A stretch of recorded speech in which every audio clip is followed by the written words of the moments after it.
حضرت عمر بن عبد العزیز رحمت اللہ علیہ کی بیٹیوں نے کہا عید پہ کپڑے لینے، ضد کی تو جناب عمر نے اپنے وزیر خزانہ کو خط لکھا، فرمایا 1 مہینے کی تنخواہ مجھے ایڈوانس دے دو، بیٹیوں کے کپڑے لینے ہیں۔ تو جب بادشاہ عمر بن عبد العزیز جیسا ہو تو پھر وزیر بھی نیک ہی ہوتے ہیں، وزیر بھی نیک۔ تو وزیر کہنے لگا حضور کچھ باتیں آپ سے سیکھی ہیں، اگر اجازت دیں تو کر دوں؟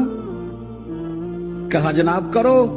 کہنے لگے آپ 1 مہینے کی تنخواہ ایڈوانس مانگ رہے ہیں، آپ 1 مہینے تک زندہ رہیں گے؟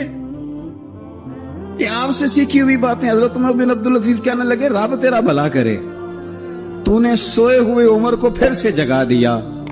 بیٹیوں سے آ کے کہنے لگے پتر پرانے کپڑے دھو کے پہن لو، اگر کپڑے دھو کے پہن لوگی اور پہن کے رب کی بارگاہ میں کھڑے ہوگی تو رب تو پہلے ہی بڑا قبول فرمانے والا ہے۔ جناب عمر کہتے ہیں جب میں خلیفہ بنا تو 3را دن تھا، میرے پاس 3-4 چھوٹی چھوٹی بچیاں آئیں، کہنے لگے آپ خلیفہ ہیں؟ کہاں؟ کہنے لگے اٹھو پھر ہمارا ٹائم ہو گیا، عصر کا وقت تھا۔ تو کہا کیا ٹائم ہوا؟ تو کہنے لگے ہم یتیم بچیاں ہیں، 6-7 بہنیں، ابا جی فوت ہو گئے، گھر میں 25-30 بکریاں ہیں۔ ابو بکر صدیق روز عصر کے بعد آتے تھے، ہماری بکریوں کا دودھ دھو کے ہمیں دے جاتے تھے، کچھ ہم پی لیتی تھی، کچھ بیچ لیتی تھی۔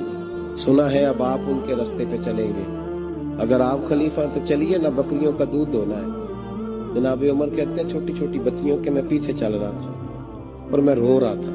فرماتے راستے میں ایک صحابی ملے تو کہنے لگے عمر رو کیوں رہے ہو؟ تو میں نے کہا یار یہ ابو بکر میرے لیے راستہ بڑا مشکل کر گیا، ان کی راہوں پہ چلنا کتنا مشکل ہوگا۔ جگر راہ وفا میں نقش ایسے چھوڑ آیا، میں جس منزل سے گزرا ہوں وہ اب تک